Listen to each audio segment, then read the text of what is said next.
Olá pessoal, na aula anterior nós vimos os recursos que a plataforma MakeCode Arcade oferece e vimos também como criar seu personagem, né? Como criar um sprite. Hoje nós vamos deixar um pouco mais interessante e vamos ver mais algumas características da plataforma e mostrar isso na construção de um joguinho muito simples, só mesmo para mostrar algumas configurações básicas aqui.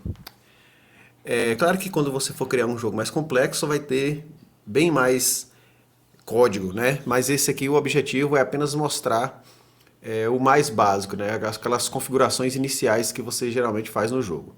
Então nós temos aqui até agora o jogador. Vocês observaram que assim que eu criei esse sprite, ele apareceu no centro da tela aqui. Isso acontece porque é uma configuração padrão do jogo. Quando você não diz onde o personagem deve aparecer, ele aparece no centro. Então, uma coisa interessante vocês saberem é o seguinte: a tela de um computador, de um celular e a tela desse joguinho aqui, ele funciona baseado em um sistema de coordenadas cartesianas. É o famoso plano cartesiano, que é muito utilizado aí em matemática, em física, em geografia, construção de gráficos em geral. Ou seja, toda vez que você tiver um gráfico que ele é montado baseado em uma variável em função de outra variável, você pode utilizar um sistema de coordenadas cartesianas. Então, vou mostrar para vocês rapidamente aqui no GeoGebra como é que isso funciona. Então, aqui nós temos o eixo das abscissas, que é o eixo X, que é na horizontal, e aqui o eixo das ordenadas, que é o eixo Y na vertical. Aqui nós temos o ponto de encontro entre os dois eixos, né, a origem do gráfico, representado pelo ponto O. E se vocês observarem aqui do lado, esse ponto O ele é representado pelo par ordenado 0, 0, ou seja, é 0 em relação a x e 0 em relação a y. Agora observe o ponto A. O ponto A ele está a 1 em relação a x e também a 1 em relação a y. E isso você pode verificar aqui. O ponto B está a 2 em relação a x e a 2 em relação a y. Agora vamos alterar esse valor aqui para vocês verem o que acontece. Então eu vou colocar que o ponto B ele está a 6 em relação a x.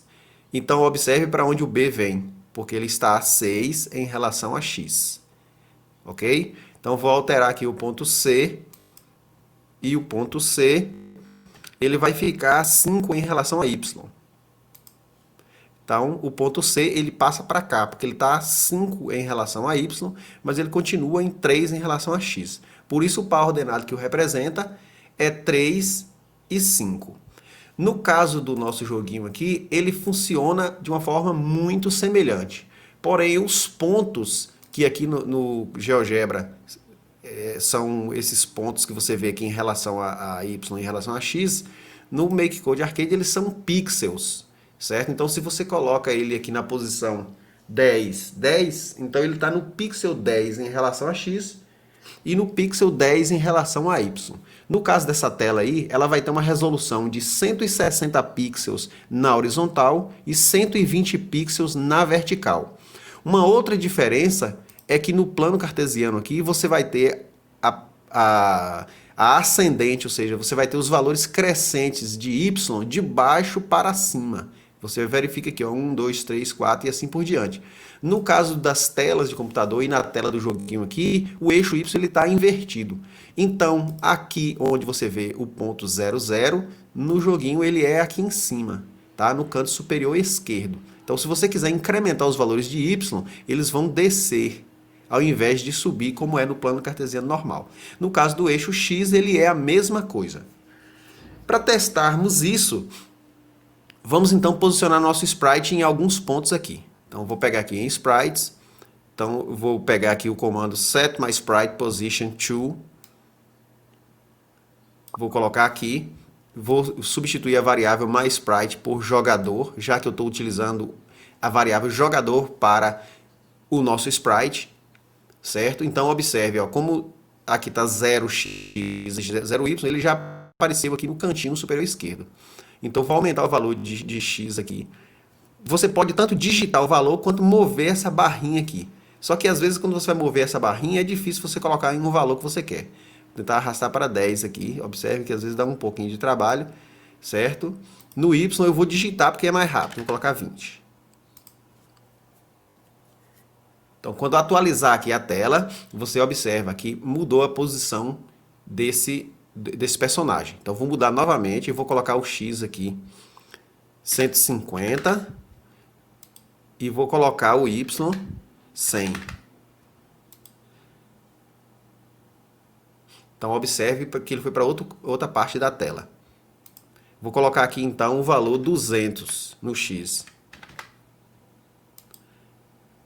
Vai atualizar e o personagem desapareceu da tela. Por que que isso acontece? Porque, como eu disse para vocês, a resolução da tela é de 160 pixels na horizontal. Portanto, se eu coloquei 200 pixels, que é maior do que a resolução da tela, o personagem ele está fora da tela e por isso você não consegue vê-lo, ok? Então, se você quiser posicionar o personagem dentro da tela, você tem que levar em consideração a resolução dela.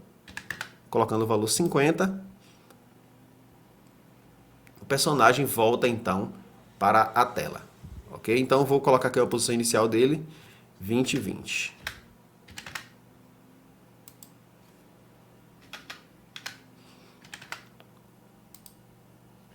Para deixar isso tudo mais interessante, vamos também adicionar um controle para que eu possa mover o personagem. Então vou aqui em Controller e vou colocar aqui esse comando Move My Sprite, no caso eu vou substituir por jogador, porque a variável que representa o nosso jogador é jogador. Então esse comando aqui ele habilita o nosso joguinho a mover o personagem utilizando ou WASD, ou as setas direcionais, ou até mesmo um joystick que você tenha conectado ao computador. Então, vou tentar movimentar aqui usando as setas direcionais. Você percebe, ele se movimenta. Inclusive, se eu apertar duas setas ao mesmo tempo, ele se move em diagonal, como vocês estão vendo aqui.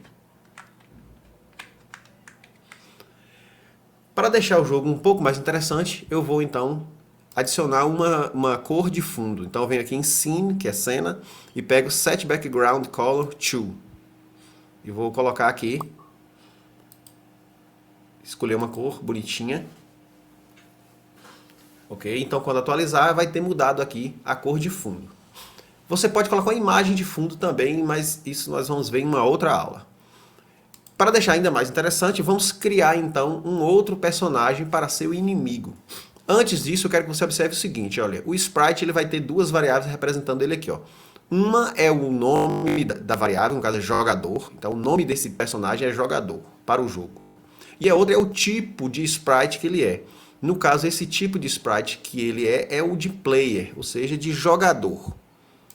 Certo? Então aqui tem outros tipos de sprites. No caso tem o player, que é o que eu escolhi, tem projétil, food, que é comida, enemy, que é inimigo, ou você pode criar um novo tipo de sprite.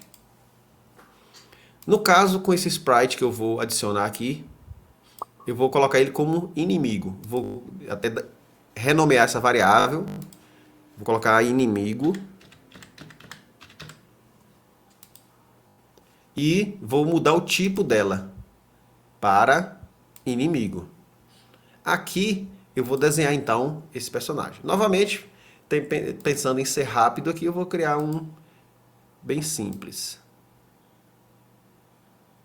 Nosso velho círculo, lápis, desenhar os olhos dele aqui.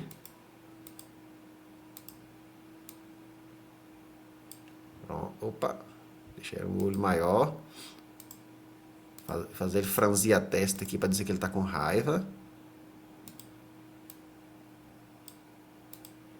E vamos usar o laranja aqui para dizer que ele está muito bravo. Pronto. Aqui está nosso personagem bravo, criado. Novamente, dano. Voilá, aqui está ele. Novamente, como eu não disse onde ele deve aparecer, ele vai aparecer no centro da tela. Ok? Aqui está ele. Se eu quiser mudar a posição dele, eu venho aqui, venho aqui em Sprites, Set my Sprite Position, mudo para inimigo, já que isso aqui tem que se referir a um sprite que você já tenha criado. No caso eu criei dois, o jogador, que é este aqui, aqui e aqui, e o inimigo. Então vou posicioná-lo nos pixels aí, 100 em relação a X, e vou colocar 50 em relação a Y. E aí, atualizando, ele aparece nessa posição aqui. Em geral, você não precisa se preocupar muito com a ordem que esses comandos aparecem aqui, mas alguns deles você precisa. Por exemplo, você não pode colocar o comando set position, ou seja, coloca a posição, né, configura a posição antes de criar o jogador. Porque como é que você vai dizer para o jogador ficar em uma determinada posição se você ainda não criou? Para vocês verem isso, eu vou modificar a ordem aqui para vocês verem. Então vou colocar para colocar o jogador na posição antes de criar o jogador.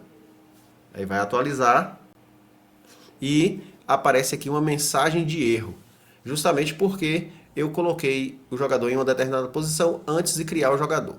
Então, aqueles comandos que dependerem da criação do sprite, eles precisam vir depois do sprite, ok? Então, depois que eu tiver criado o sprite, aí eu posso colocar qualquer configuração em relação a ele.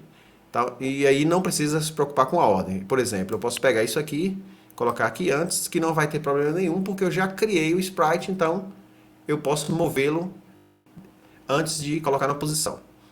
E o set background color também. Como ele não depende, como a cor de fundo não depende da criação do sprite, então eu posso colocar ela antes se eu quiser, que também não tem problema. Então verifiquem apenas isso.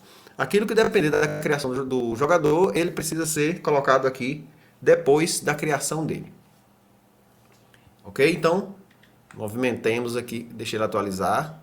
Ok, atualizou. Então, observe.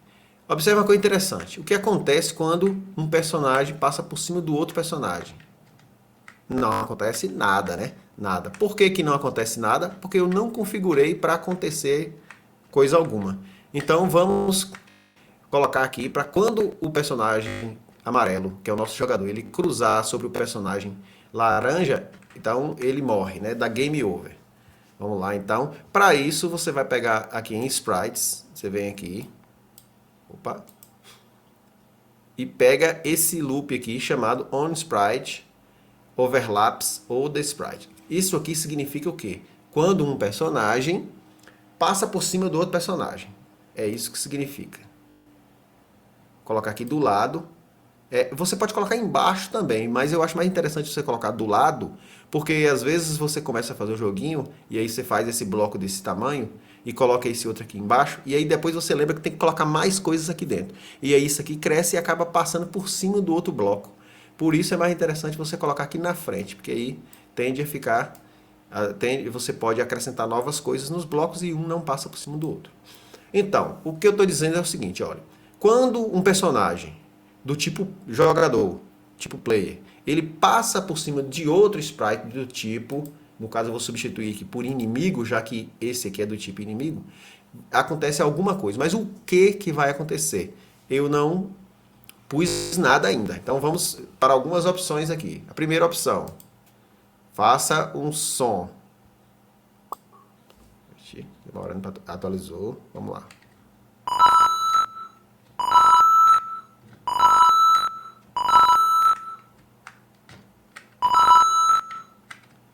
Toda vez que um personagem cruza sobre o outro personagem, você ouve o sonzinho aí do bading. Pode mudar o som.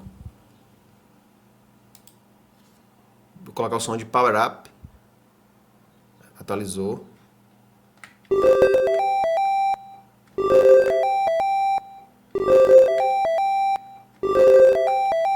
Observe uma coisa interessante. Quando o jogador passa sobre o outro, ele passa a executar esse som aqui freneticamente. Observe. Isso acontece porque o jogo ele atualiza muito rápido, na casa dos milésimos de segundos. Então, se você quer que o som toque apenas uma vez, você vem aqui nos loops, pega um pause, vamos colocar aqui, para ele esperar 100 milissegundos antes de tocar de novo. E vamos ver qual é o efeito disso. Vamos lá. 100 milissegundos é pouco. Então vamos acrescentar, vamos passar para 1 segundo aqui.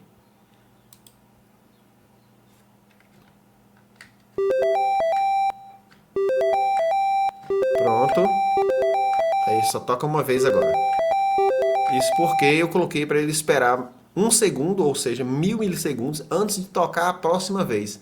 Porque se você não fizer isso, ele toca toda hora e aí fica um som estranho. Outra coisa que você pode fazer é colocar para dar game over. Ou seja, se como acontece no Mario, por exemplo, se o personagem passa sobre outro personagem que é inimigo, ele pode ter um game over, né? Ou seja, ele perde. Então vamos fazer isso agora. Então você vem aqui em Game, pega aqui o Game Over.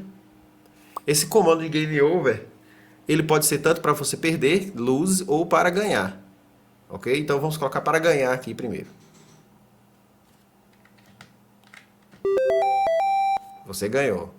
Ou vamos trocar agora para lose.